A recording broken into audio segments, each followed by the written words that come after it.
Okay, so today, are black people enslaved today? Are Yes. we being held? Yes. Are we being held in America against our own will today? Yes. How are we being held in America against our own will today? Sandy Hook. Right. Sandy Hook. 20 kids dead, 6 adults. Right. All bad. It's almost, it's not inaccurate to say that there is nothing positive that's coming out of this situation. Okay. However, I want to say 9 years later, as far as I know, the parents, nine victims' families sued the gun manufacturing company. Okay. Alongside with Remington, which is, I believe, a partner of Bushmaker's firearms. Okay. And they won. $73 million lawsuit, which essentially put that company into bankruptcy. Now, here's my question. Wow. While sad, while wrong, how is that permissible? What do you mean, Josh? How is it that the company, the manufacturing company of that weapon, can be sued and is in fact liable for that particular tragedy? How do you mean? Okay, for example, let's say I buy a kitchen knife set from Cuisine. If I take that knife and walk outside and kill 7 people, those folks can't sue Cuisinart. Mm-hmm. Why? Because Cuisinart is no way responsible for the use of essentially their product. Right. Now let's be real about it. Yes, Bushmasters and Remington do in fact, they are in the business of arms. They're arms dealers. They make firearms. But again, they're not responsible for how they're used. Mm-hmm. You know what I'm saying? If I buy a Smith & Wesson, come to your house and shoot you in the face, Courtney can't sue Smith & Wesson because they're not liable. They're not liable for what someone may do. You don't know what somebody's going to do with the particular product that you have made. Sure. You don't know. Sure. And for all intents and purposes, anything can be a weapon. Okay. So you just going to sue. All right, we're going to sue the company because, like, if I get in a car accident and kill somebody, Right. that person can't sue Honda Right. unless that the cause of that accident is faulty equipment upon the manufacturing of that particular vehicle. That's the only way. But short of that, they can't be like, all right, well, we're gonna sue Honda because it was a car accident that killed my 4-year-old son. Right. Again, while sad, believe me, and I understand because I too have a child. I don't think it's necessarily. I just don't understand. To me, that doesn't make sense. Right. You're suing a gun manufacturing company for the murder of a multitude of people by an individual that has no relation to the company itself. Right. So, like, that's what I'm saying. Like again, I'm not trying to show a lack of sensitivity or empathy, but Yeah. people get killed every day. People get shot, stabbed. That happens every day. Right. If we could just sue those people, like, what, you understand what I'm saying? Like, I don't understand how that's permissible. Right. No, I understand to me, that. it doesn't make sense. Again, if I strangle somebody with my shoelace and they die, because I had a pair of Air Force Ones on, that family can't sue Nike. Like, well, the shoestring that he used was for a pair of his Air Maxes, which Nike made. So, like, okay, so Nike's not responsible for how their product is used. They Right. just make the product. Now, I do understand everything you're saying, and I definitely agree with what you're saying. My one question is, because I want to be the rebel here, and I want to move the conversation along.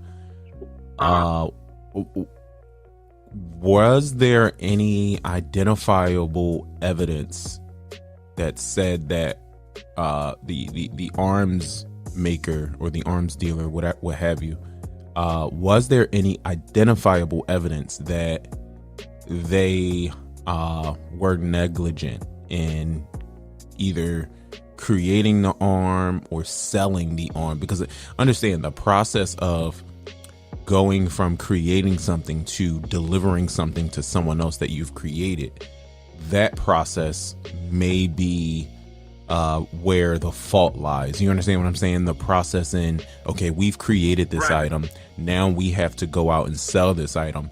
I'm just being the devil's advocate there on that whole conversation, because I could understand where he's coming from, Josh. He's coming from in terms of the company shouldn't be liable for how their product is used. Now, I do want to reverse it and say the consumer is absolutely liable for how they use the product. However, I want to discover if there was any negligence done on the company's part in that process of handing over that product. That now I know we're talking about guns, but I want to really put it back down to a very micro scale. Like, this is a product, this is a company that sells a product to a consumer. In the process of them selling the product to the consumer, was there any identifiable negligence on the company's part? Such as, did they put the consumer through a protocol? Did that protocol require certain background checks? Did those background checks come with follow-ups? Did those background checks come with certificates of completion? What did what does the background check for that company and their products look like? What do they look for? Right. And then for me, if you're looking at the process of getting this product to the consumer, we have to look at, well, what are the laws that govern that process, right? Because now you have the company who created a product, but when they go to sell the product to the consumer, what governs that process? What laws govern that process? Now, was the company negligent in their process? Did they abide by the laws that was set for that process? That's what I want to know. It seems like Josh joined us again. What's going on, brother? So here's the thing. Here's what you gotta. Here's what I think people are. I hear what you're saying, and I understand the form of questioning. Yeah, if in fact it's due to the particular product, that particular line of questioning is, I don't want to say it's voided, but again, I don't think it would be applicable. And the reason why is simply because we're talking about the manufacturing of weapons. Okay. So let's be very real about something. While people do kill people, okay, they need a weapon to do so. Some. Well, no. They need a weapon to do so, whether it be that person's own hands, a gun, a knife, whatever you can think of. Right. Yeah. Do I think they were negligent in the process and manufacturing of it? No. Why? Because again, they're a company that manufactures weapons. So, while on one end, some would go, okay, and what's that mean? I would say that means that they are fully aware of the implications of, in fact, negligence pertaining to the manufacturing or distribution of their product. Because, again, they probably are associated with the NRA, right, which is huge, which they themselves have like basically some type of federal protection. Sure. You know, depending upon, like you said, it's based upon how their product is used. Yeah. So that's what I mean. Do I think there was negligence? No, because they're arms dealers.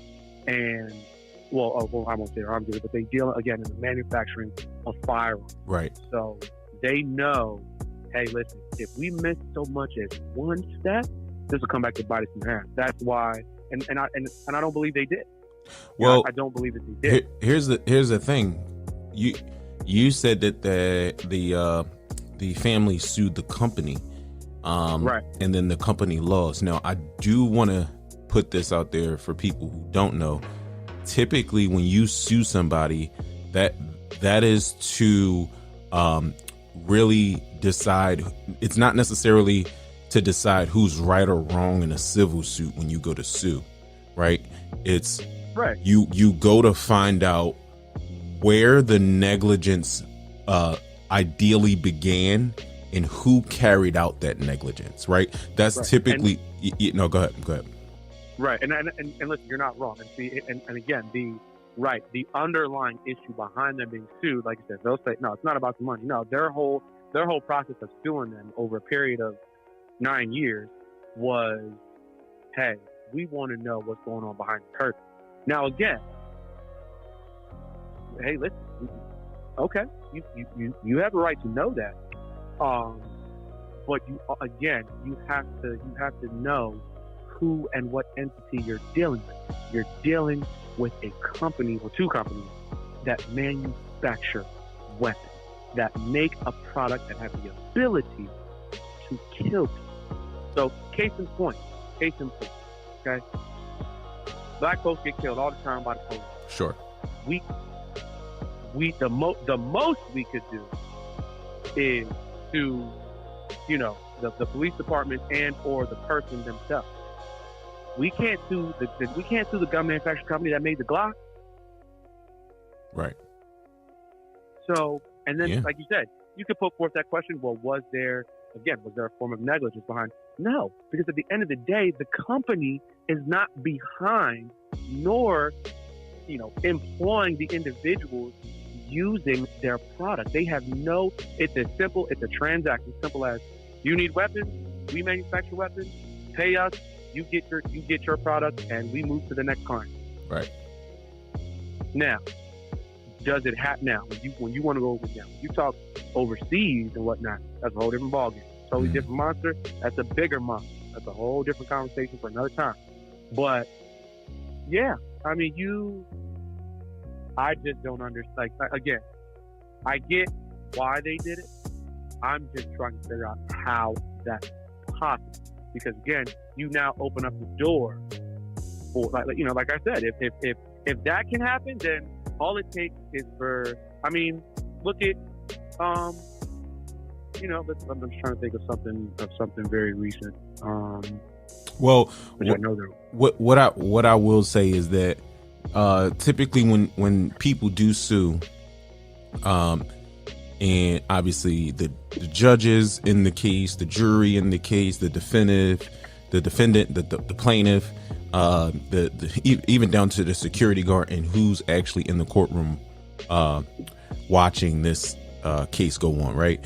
I say all that to say that a lot of these cases do go on a case by case basis, and I think where the public falls victim to some of these rulings is that we always have a comparative mindset in terms of, okay, well, you have to, though. You do, but you also have to realize that when you go into the comparative mode, you can't necessarily compare the result without comparing the ingredients of the result. So I say that to say, look at the Kyle Rittenhouse result, and then look at somebody who committed a very similar crime that he did that is black.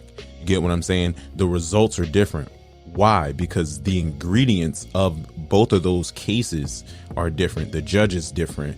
The jury is different. The plaintiff, the defendant is different. So I'm just saying that we can't have a comparative process to say, hey, this is the result of this case for this crime.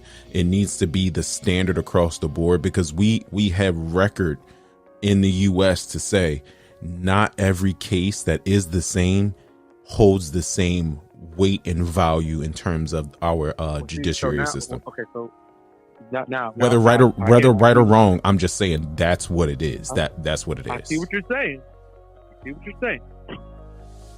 Understand, but what you're doing now is you're saying, hey, they got to be separate. For which, again, I'm a challenge. I'm a challenge damn near everything. If that's the case, then I'll throw this wrench in. The Olympics, right? You know about the 15-year-old Olympic Russian, the doping scandal right now? Sure. Okay, now she's competing. Yep, absolutely. She's competing. But you suspended Sha'Carri Richardson for a substance that is almost legal everywhere in the United States. Yeah.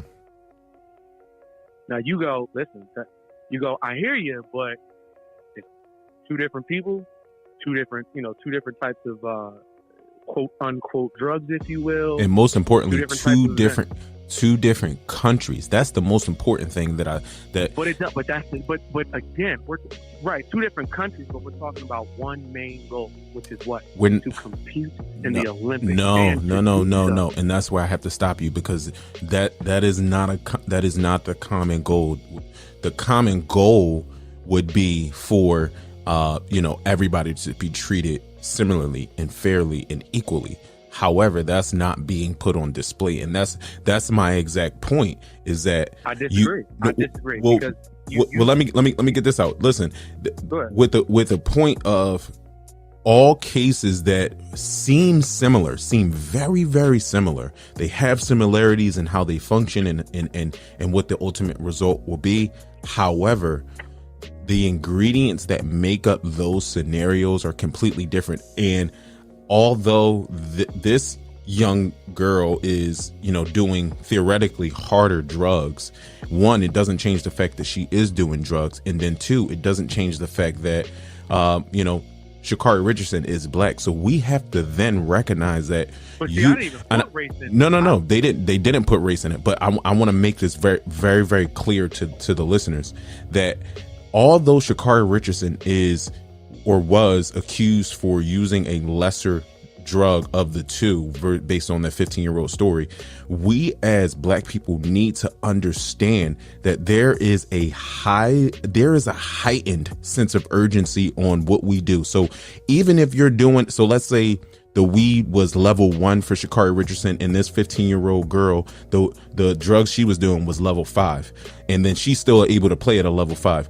Well, you got to understand that as a black person, this is very important for me to let y'all know, as black people, even if we go to a level 1, because we are black, we have to assume that they will treat our level 1 as a level 10. A level 10. Yeah. Exactly. We gotta be that's why it's right. That's why it's so important for me to say we have to understand that all cases and all crimes that are similar for us may not be similar in the result or with the end. Go ahead. No, I'm saying, like, I don't mean to interrupt you, but that's a fact. I know that. Right. I know that. Right. That's why I always question. Because again, if you, like you said, it's really a matter of, hey, what if we're looking at the situation and you have to compare. But why do we have to compare? Because it's about the standard.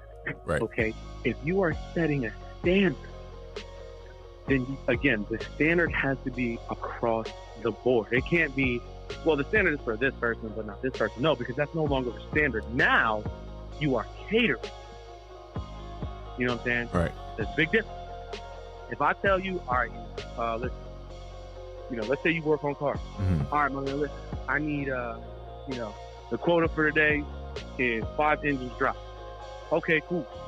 And, you do 4. Mm-hmm. But then Billy, white boy over here, Billy does 2.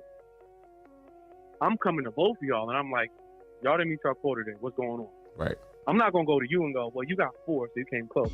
Well, Billy, you got 2, so you got to step it up. No. The standard is 5. That's across the board. The minute I go to you and go, all right, man, like, you got 4, so you only missed 1. Let's just pick it up next time. The minute I do that, I am no longer setting a standard. Now, I am catering or essentially trying to accommodate, which again, when you are setting a standard, mm-hmm. there's no room for accommodation. Right. I'm sorry, there's no room for it. Yep. When you set a standard, the standard, like you said, basketball, right? Some people would say, yo, Michael Jordan set the ball. He's the standard. Okay. That's fine. No problem. Now look at every other player after him. Look at every player in the NBA. It's throughout years. It's only so many people that you could put up there with the standard, aka Michael Jordan. Who? Kobe, LeBron,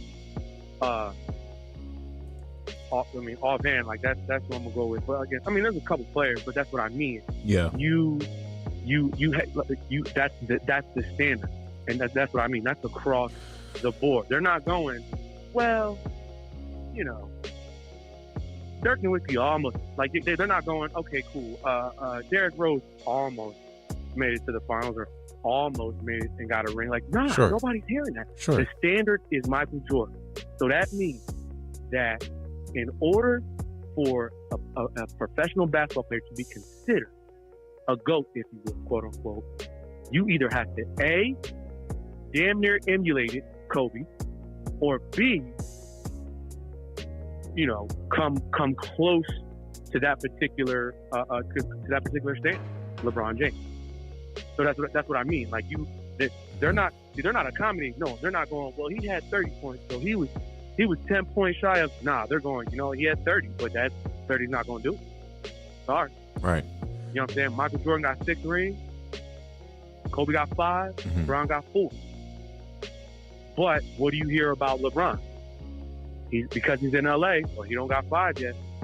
See what I mean? Like it's the standard. The minute you go, well, LeBron's got 4, so that's cool. You're accommodating. And there's no room for accommodation when it comes to a standard, because when you do that, it's no longer a standard. Period. No, I definitely understand what you're saying for sure.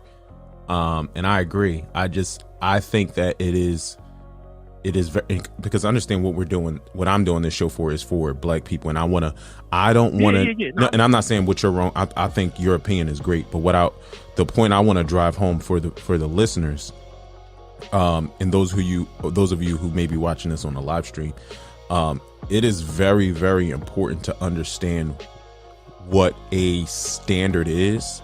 And then it's crucially important to understand with this world that we're in, what your standard is and how different your standard is. And here's a great comparison for you in terms of the company being held accountable or liable for what this person carried out. Let's take Sha'Carri Richardson, for example. Right. If we understand what the global standard is, and then we understand that as black people, we're held to a higher standard than the actual global standard, then Sha'Carri Richardson would know that she can't put out into the world that she smokes weed, because then she would understand not only the global standard, but the standard that she has as a black young woman to say, hey, I can't have this get out. The reason why is because I'm held to a higher standard than the 15-year-old girl who's going to be competing in Russia, and she's doing harder drugs than me. They're going to assume that this level 1 drug is a level 10 drug. So I have to know what the standards are globally, and then I have to understand how different the standards are for myself. So I say that to say, while we may try to condemn the system, quote unquote, against Sha'Carri Richardson, we may try to say, hey, this system is flawed because they should let this girl compete because all she does is smoke weed. I want to be the person that says we need to hold Sha'Carri Richardson accountable as well. The reason why is because not only is she a young athlete, a young black athlete, but she has young girls looking up to her. And I would argue that she has an obligation. She has an obligation to hold herself to a higher standard than what the global standard would be. Okay, this group of girls, they're doing hard drugs and they're able to compete. You can't do no drugs at all. Why? Because you will be held to a higher degree of a standard than any other player just because you were black. And you knowing that just because you were black. And I think most black people will recognize that we are all held to a higher standard than most people who are not black. And if you recognize that and you still go out here and do some of the things that you are do, then my friend, you are also liable for what that end result would be. And that's why I want to say, and don't get me wrong, I love Sha'Carri Richardson. I think she's a great, great young woman. However, I want to start changing the narrative on some of these things. Let's stop focusing on what the system would do, because the system has been consistent to us as black people. We are the only people who are not looking at it and acknowledging the fact that, you know what, you could potentially get in trouble for something like this. Since they hold you to a higher standard, you could potentially be in danger of not being able to feed your family. You understand what I'm saying? If you try to go against this system, don't go. Okay, so go ahead. No, I'll let you respond to that. I don't know if you know what you're doing here. This is what you're doing. When you say that, this is what you're doing. What you're saying is, you're saying, hey, what this is. So understand, this is what you just did. This is what you just did. What you're saying. Lay it on me. If I was to put it in a perspective, is, hey, why are you afraid if you ain't done nothing wrong? Why are you afraid if you've done nothing wrong? I'm talking about black folks. Basically what you're saying is, listen, if you ain't done nothing, I'm just putting it in perspective. Okay. It's uncomfortable circle. Okay. Well, yo, why are you afraid if you ain't done nothing wrong? It has nothing to do with that. Again, if the rhetoric that you're using right now would be applied, if I was to apply it to George Floyd's situation, we would say, well, George, what did you do to put yourself in that boat? Which is wrong. Before you give me the because, so based off what you're saying, I think I agree with how you're kind of breaking down my point. I agree with that, and I'm not saying that I agree in terms of I want to be, like hold some vigor towards George Floyd. Like, you should have never gotten this situation. It's all your fault. It is not all his fault. I wouldn't say that. However, my point is that as black people, we have this thing where what we do is we point the finger at someone else. We're so quick to point the finger at someone else to say, hey, you did this to me. Hey, you did this to me. Hey, you did this to me. And like I said, don't get me wrong. I'm not saying that George Floyd put himself in that position, because I mean, you could, as black people, you could walk outside and be put into a position like that, like George Floyd. But what I'm saying is, we have, as black people, we have to look at these scenarios just like George Floyd, just like Sha'Carri Richardson. We have to look at these scenarios and say to ourselves, how can I prevent myself from being in a position like that? That's what you're missing. No. As a black person. No.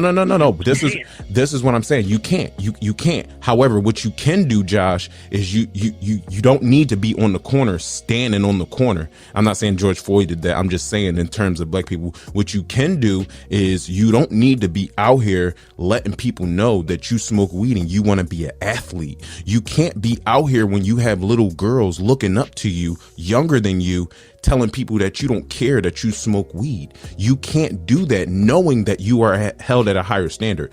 Like I said, in terms of George Floyd and Sha'Carri Richardson, like I said, you got to go on a case by case basis.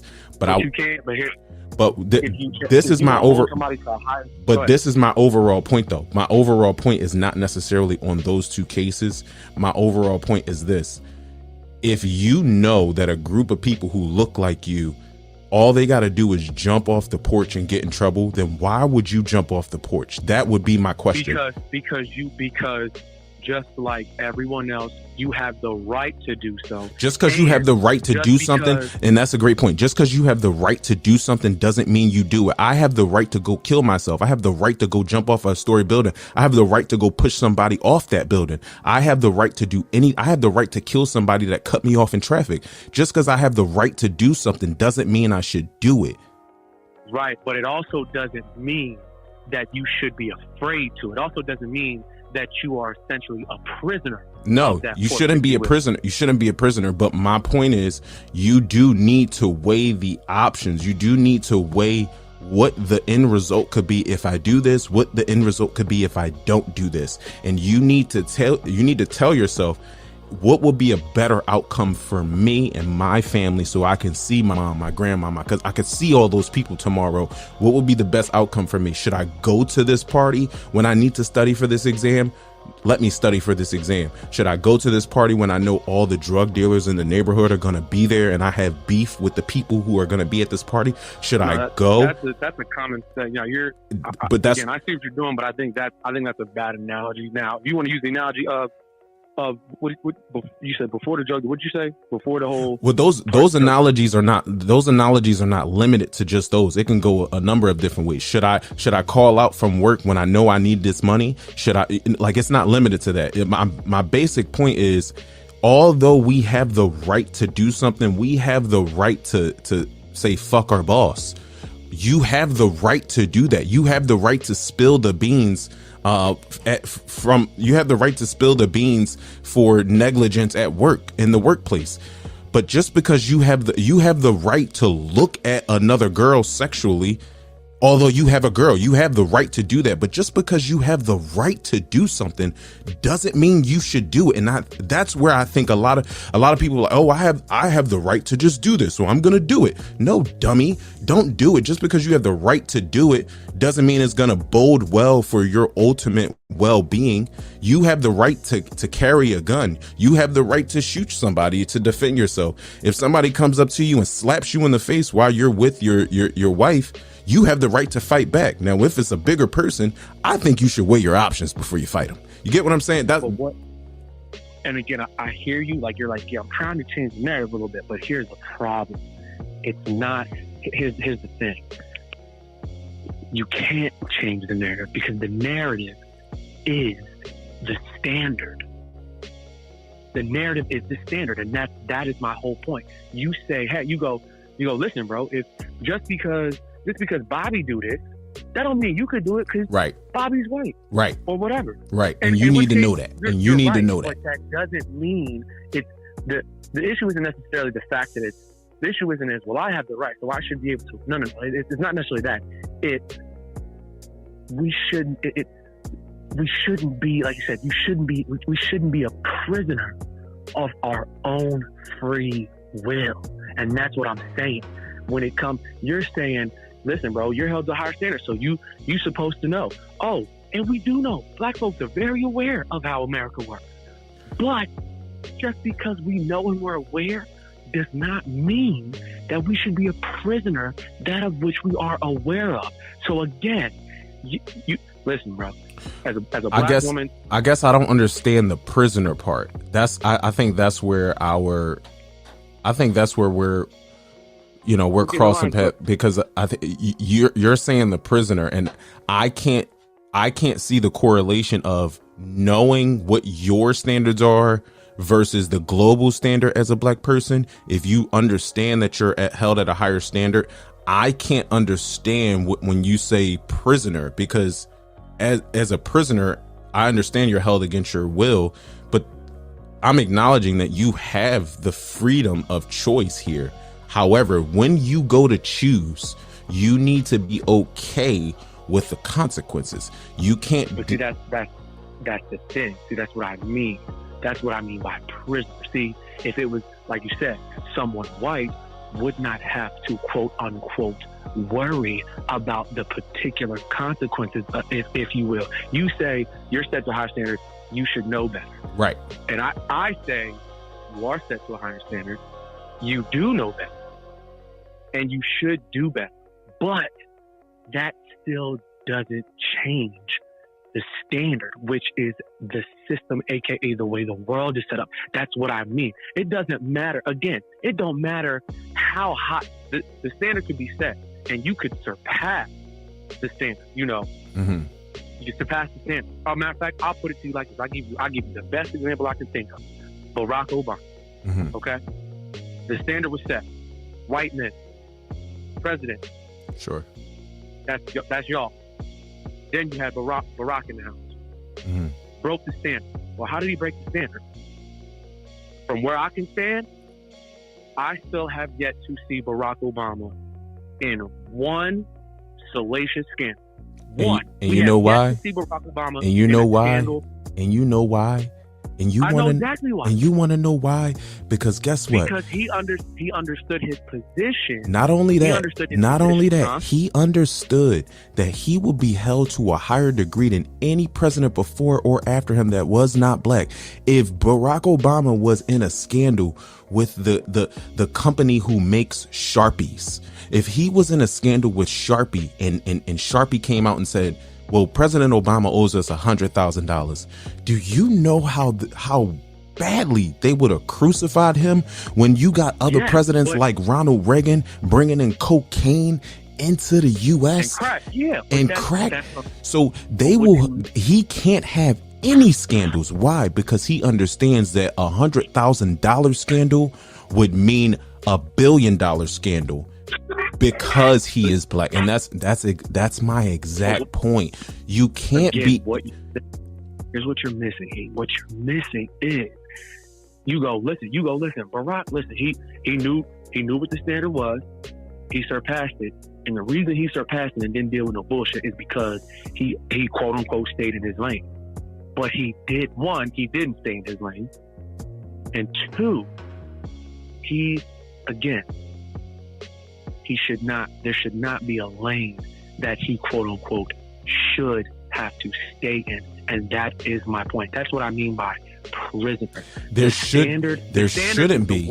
No, you're right. And that's, like I said, that's, I think, where we're crossing paths, because I agree. You're right. There shouldn't be. I'm not arguing if there should or should not be, because I recognize that that is the standard. And that's what I'm saying. Yes, I agree with you. There should not be a standard in which he needs to hold himself higher than the actual standard that other people were holding. You get what I'm saying? However, my point is, we need to recognize that we are held to a different standard. And when we recognize that, black folks know that. No, I know that. I'm just saying, when we recognize, if you knew better, you'll do better. If we recognize that, okay, so you said, if you knew better, you do better. If you knew better, you do better. If I know, we know better, have done better, and we still end up in the worst situation. And why? Because the standard. That's what I mean. We are a prisoner of the standard. When the standard is changed, we are free.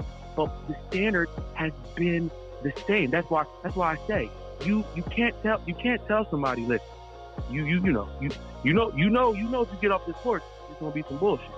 Right. It's gonna be some bullshit regardless because of the standard. You just have to navigate it in a way that okay, these are my options. This is what's going on, and this is what's going to be the result.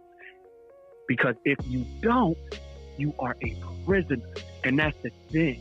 Black folks are tired of being imprisoned. That's why. See, an imprisoned state of mind is going to go, listen, don't compare. Just know. Wrong. Somebody free is going to compare. They're going to question.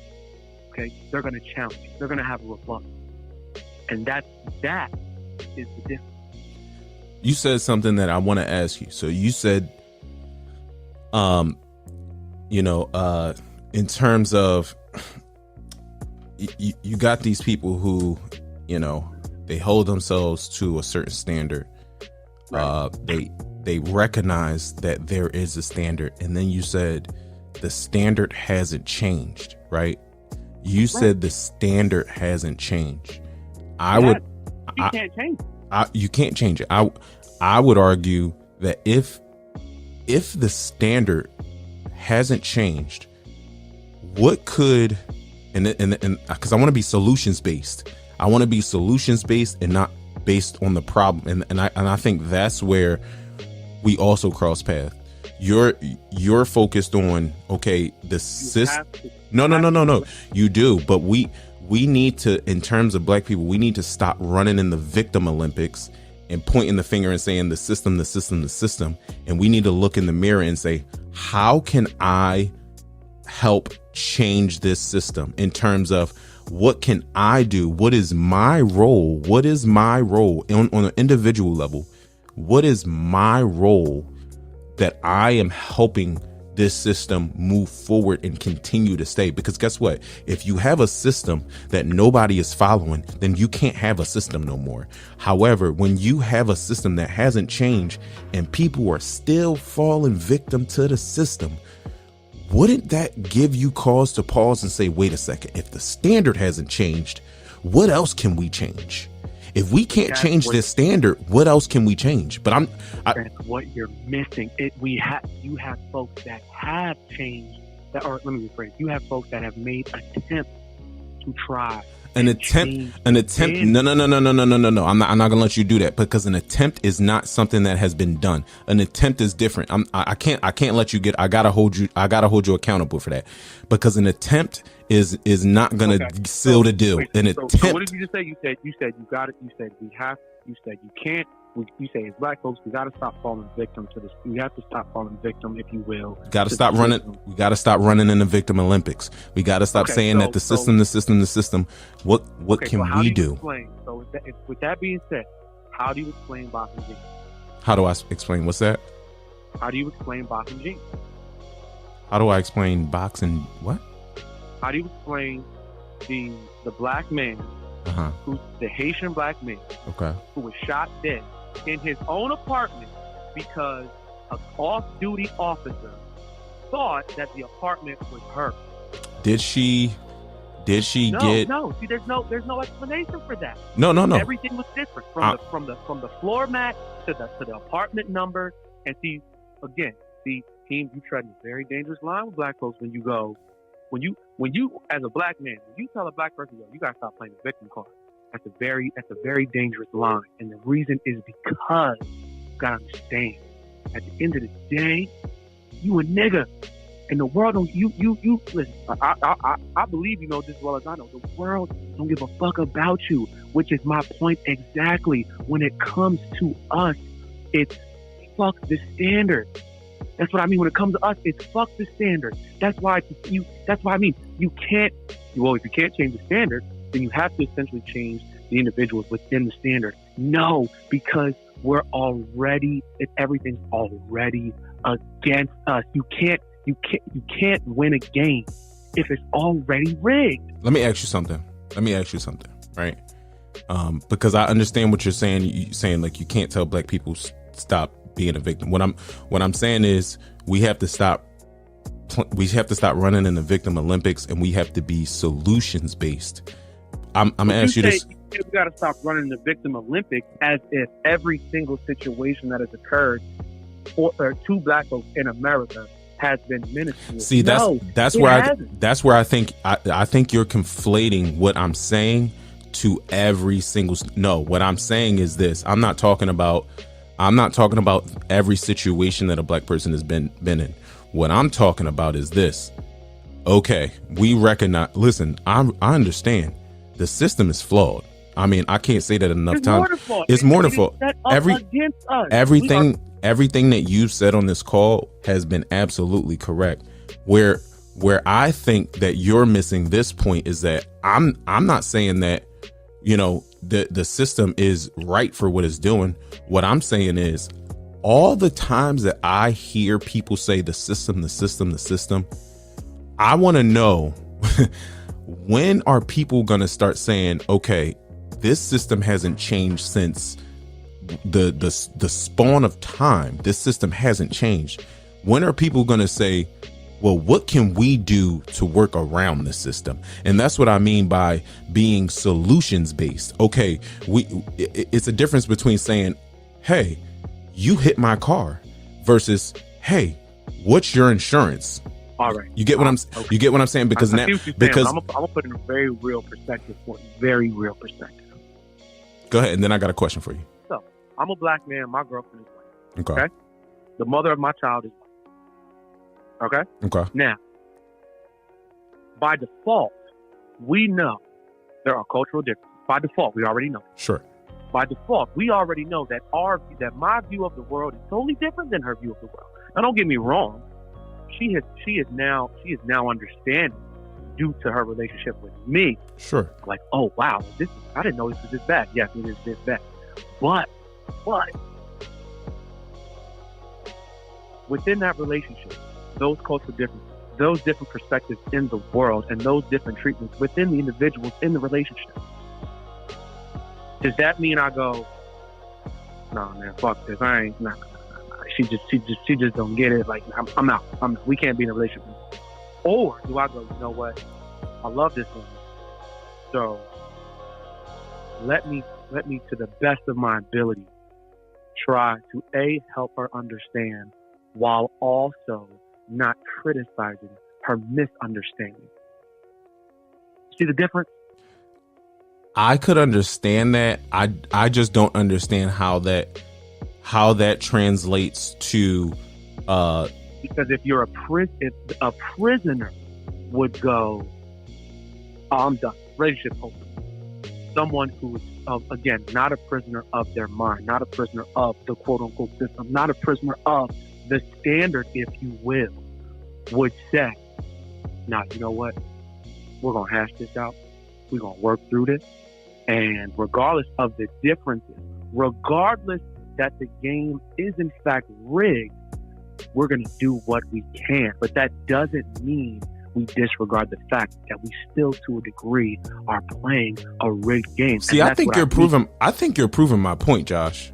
No. I'm saying. I think with that story, you're proving my point. No. You think I am, but you're not here. You're not. Go ahead. Go. No, explain it again. When I say that, that's what I mean. I'm saying, hey, you can try all you want. You can change. You can accommodate. Okay. You can go, okay, you know what? Clearly the system is rigged, so we as a people have to do X, Y, and Z. Right. You can do that, but that won't change anything. Why? How do you know? How do you know? Because you've never tried. You said what? Why? Yeah. Why won't that change if I've never seen anybody do something like that? Because it hasn't. But wait, and we've found examples throughout history. Nobody has. See what I think you're saying with that analogy is, a prisoner of someone's mind would leave that relationship, right? However, if you're not a prisoner, you're going to figure out a way to make it work. Is that ultimately what you're saying? If you're a prisoner, you're going to give up. If you're a prisoner, you're going to give up. Prisoners give up. So let me tell you how I think you're proving my point, right? If you are a prisoner to the system, even though you're not in prison, if you're a prisoner to the system, you're just going to give up. You're just going to give up. You're just going to say, buck the system. It's the system. I give up trying to adjust the system. If you are not a prisoner in this instance, you are going to say, you know what? This system is never going to change. How can I help move around this system? Because guess what? The more people, our people try to change the system with the way we've been doing things, it only enhances the system. And I don't think people realize it. And that's why I'm always saying we have to look in the mirror before we continue to point the finger at the system, because the system, one, has never changed. It doesn't appear that it's going to change. We need to start. Right, but we can't change it. That's the thing. We can't change it. But no. We can't change it. We can't change it in the path that we're going. We can change. We couldn't change it. You've had prominent individuals who have taken a different path in trying to change it. Who? And who? For starters, Martin Luther King Jr. Martin Luther King did not try to. No. Yes. No. He didn't try to change it in the way that I am saying. That's what I'm saying. That's my point. No, he did. Martin Luther King is one of Malcolm X, a different story, but Martin Luther King was one of the only individuals. Well, I'm gonna say one of the only, but he's a prominent individual as far as our rights go in dealing with, for starters, what legislation, and that's huge. That was huge for us then. That's still huge for us now. No. And I understand that. I understand that. What I'm saying is he didn't stand up for us in the way that I am saying. He did stand up for us, and I'm not arguing. I'm not arguing if he did or if he didn't, because I know he did, and everybody knows he did. What I'm arguing is what he did when he was doing it. I'm saying that not only did he go towards the system, he understood that the system was flawed. However, what we need to do is we need our own system. That's the whole point. We need to start creating more billionaires in our community. The only way that we have to leave the United States. Okay, so that's my point. That's my point. My brother, exactly. We can't keep saying buck the system, and we don't have a system of our own. You get what I'm saying? But see, that doesn't start with that. But we can't keep saying that we don't like this white man system and we live in a white man world. We can't keep saying that and not creating our own world. We can't. Which is what we're trying to do. Who's trying to do it? Who's trying to do it? What do you mean who? Who's trying to do Perry's it? One. Tyler Perry, I'll give you that. That's one. Who else is trying to do Perry's it? One. But again, even with that, even with a man as much money as Tyler Perry, black man no less, doing what he's done, came from where he came from. Okay. Even he still realizes he's playing a rigged game. You can't. The only way, like you said, right? The only way to quote unquote beat the system and or the standard is to change it. But you can't change the system. So right, you have to come up with a system of your own. Let me tell you who in my mind is doing some appropriate things for our community and we can't even see. Let me tell you who is doing it. It's a person and it's a country. The person is Akon. The country is China. They are the people who are attempting to allow our community to have our own system, our own world. Right now, don't get me wrong. If China does do it this way, then ultimately whatever world or city Akon was trying to get, China's going to own. Don't get me wrong. However, my whole point of this whole conversation was to say, we can't keep saying, hey, white man, your system is flawed for me. I'm a black man. The white man is looking at us like, nigga, I'm a white man. I made this system for a white man. I didn't make this system for a black man. You need to take your black ass. Wait. You need to take your black ass and go find you a place where you can make a system for your black ass. But this system works for me. You get what I'm saying? This system works for the white man. He created it for a white man. And that's what we need to recognize. We need to recognize that this white man ain't going to try to make a system that fits our needs. We need to do that. But you're missing some big pieces. For example, yes, you're right. Yes, we got to come up with this thing. We got to come up with the standard of our own. But in order to do that, we got to leave a particular standard that we're in. We got to separate it. You're right. Got to separate it. It's very crucial. But one, you say that, and you got to remember, we didn't. When I say we, I mean black folks as a whole. Yeah. Our ancestors, et cetera, et cetera. We didn't choose to come here. For one, number one, we didn't choose. We didn't say, fuck it, let's see what's up with America. We didn't choose to come here, but we chose to stay here, my brother. We didn't choose to come here. We didn't choose. We didn't. Yes, we did. We didn't choose to come here, but we chose to stay. What do you mean we chose to stay? We couldn't leave. Why couldn't we leave? They didn't. Wait. Why couldn't we leave? They didn't have boats. Yo. You know how Ruth went down. But why couldn't we leave, though? He chopped off the man's foot because he tried to leave the plantation. Okay, now, after we were enslaved. You had slaves that purposely killed. So wait a second. Wait a second. Because you saying that you going back to the slave times. Black people ain't been slaves for hundreds of years. After slavery, my question is to you, why we ain't leave? You can't go to slavery. You can't go to slavery. Slavery is null and void in this conversation. No, you're wrong. You can't. But listen though, you can't go to slavery. I'm asking you why we didn't choose to come here. Okay, that's slavery, but we chose to stay. So after slavery, that's my question. After slavery, forget slavery. Forget slavery. Is no after slavery. It is after. Okay, so today, are black people enslaved today? Are we being held? Yes. Are we being held in America against our own will today? Yes. How are we being held in America against our own will today? Right now, today. By the standard.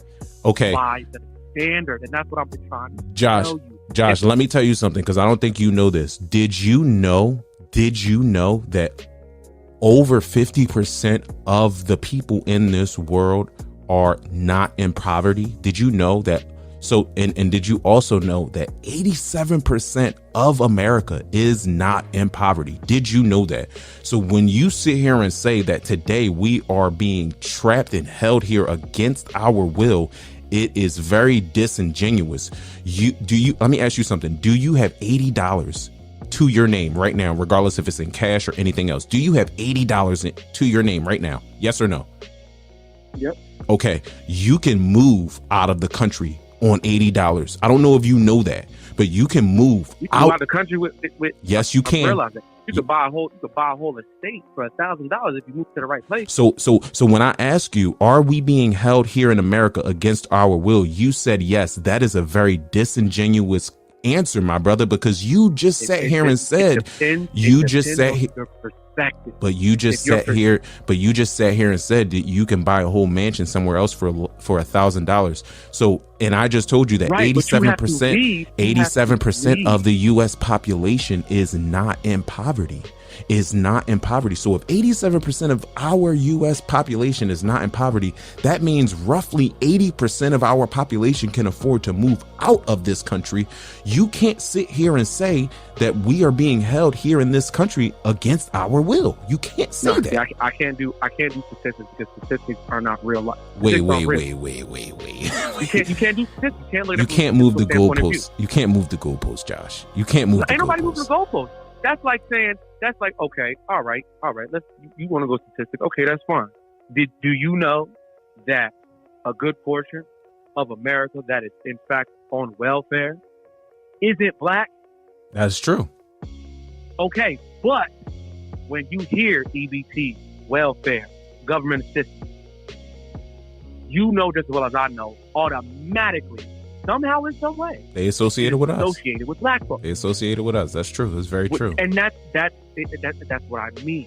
So is that what's holding us? It's about what's seen. Is what that is being done? Is that what's holding us here in the U.S. against our will?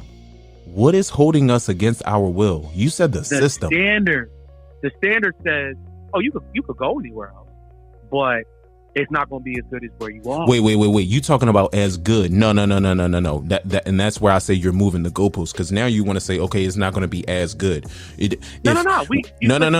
There's no doubt that America has. Okay, no doubt that so there that's are a lot of and that's exactly where I'm saying that. That's where I find the flaw in your argument, Josh, because you were saying that you can go somewhere else, but it's not going to be as good. But then on the contrary, you say, oh, the system is not good enough for me here. So it's like damned if you do, damned if you don't. So you can't be but that's the truth. You can't in America. Okay, but you can't be 1 foot in, 1 foot out. If you don't like the system here, go somewhere where you like the system. That's 100 times to me. That sounds like 100 times better. If I can go somewhere where the system is better, I don't care if it's my lifestyle Name isn't. some place where the system is better.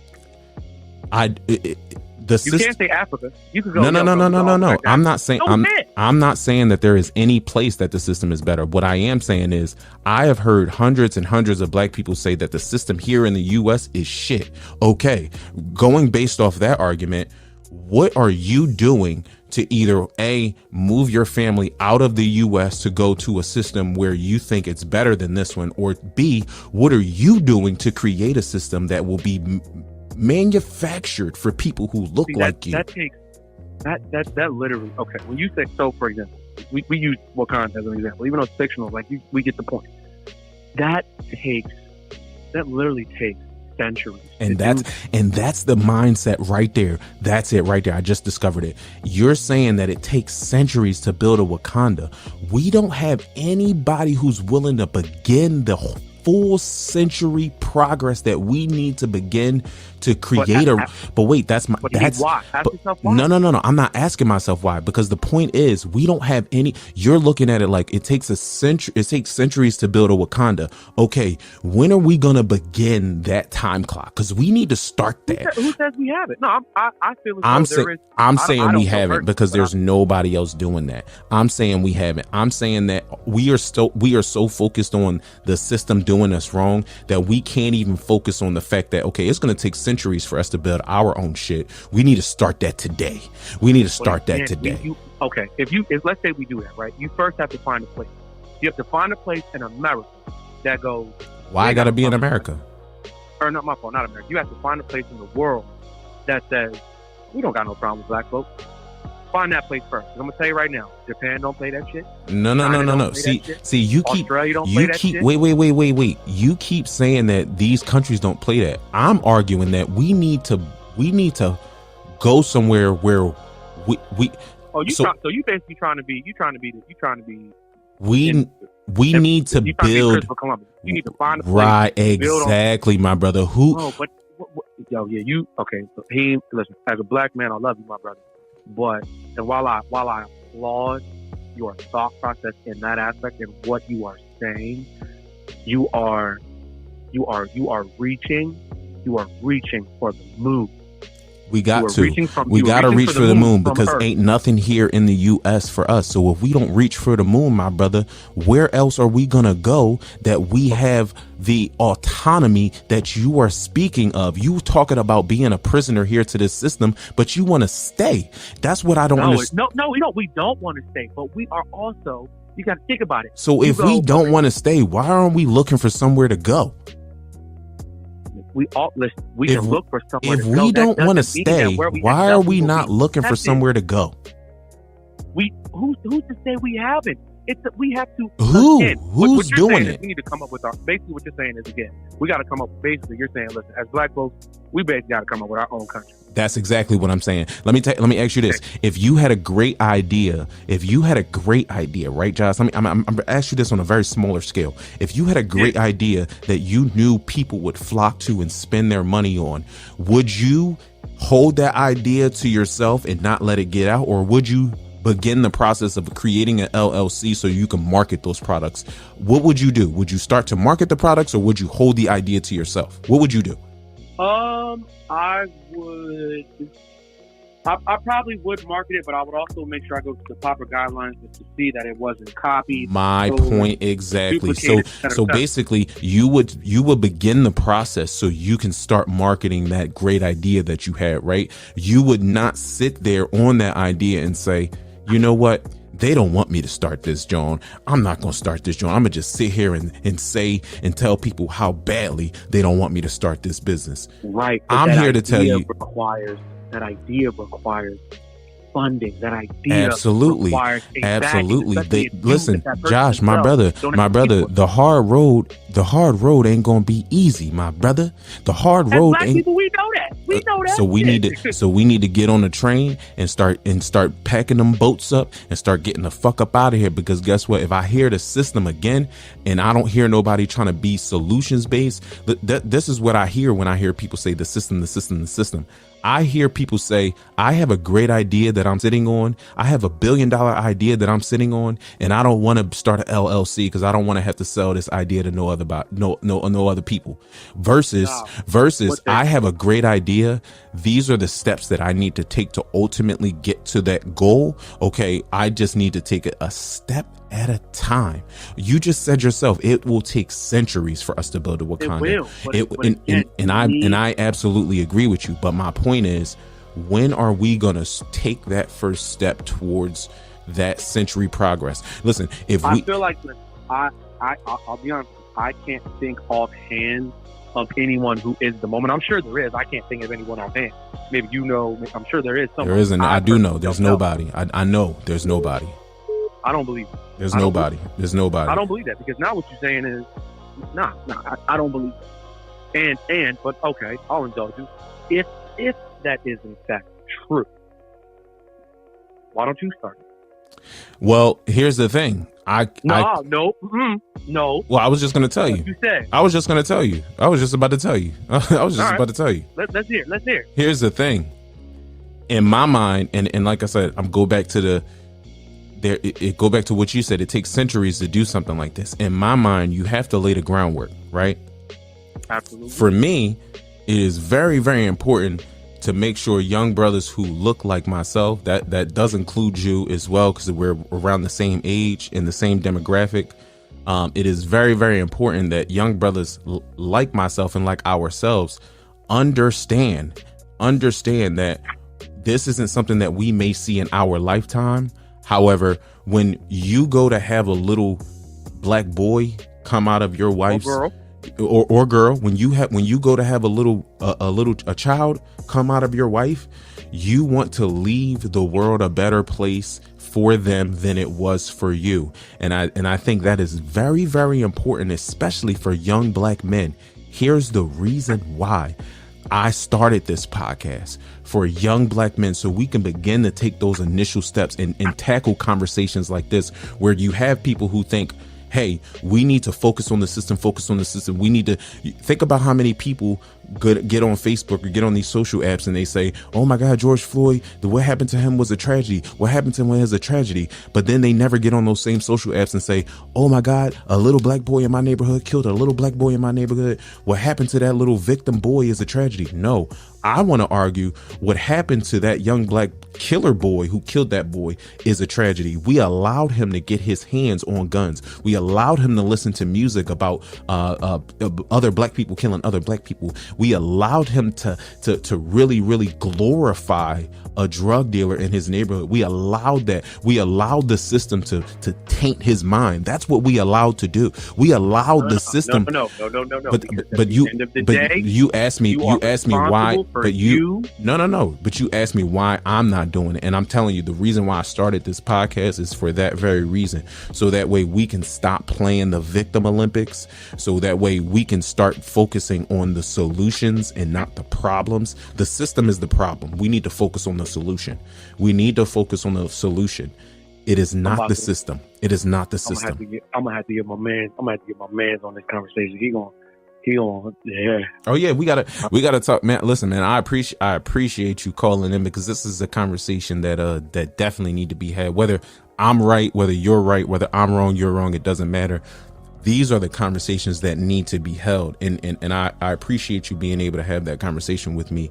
In terms of, conversations like this do in fact, like you said, they are beneficial. They do in fact take what you and I both have been saying and essentially try to, make an attempt to move that dial forward. I believe I understand.